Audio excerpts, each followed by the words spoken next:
তোমরা সবাই কেমন আছো?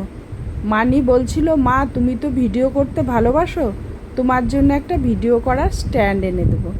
আজকে মানি আর বাবান বাজারে গেছিলো, আসার সময় আমার জন্য একটা স্ট্যান্ডও নিয়ে এসেছে।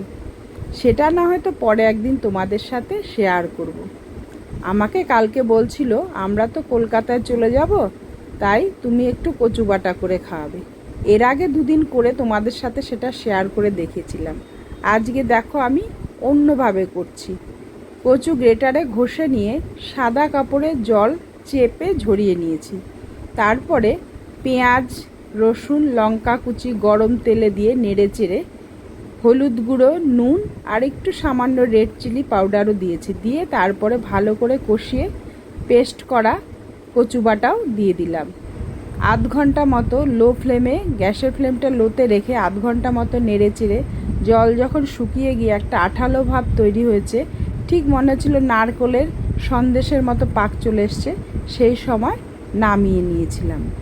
আর আজকের দুপুরের মেনুতে ছিল ডিম আলুর মাখা মাখা একটা ঝোলের মতো তরকারি, ডাল, লতি, মাছের মাথা দিয়ে লতি, মায়ের জন্য মিলেট, আমের চাটনি আর পুষানের খাবার। তোমরাও ভালো থেকো বন্ধুরা।